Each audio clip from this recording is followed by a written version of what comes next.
महेश्वर महानाथ देवाधिदेवा स्वीकारो हे स्वामी भक्तोनी सेवा।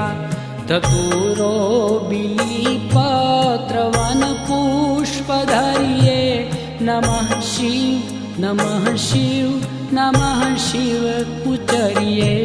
नमः शिव नमः शिव नमः शिव उच्चरिये। श्रद्धा भेर जलनो अभिषेक करिये करिवाल वंदन दिवो धूप धरिये। प्रसन्न हो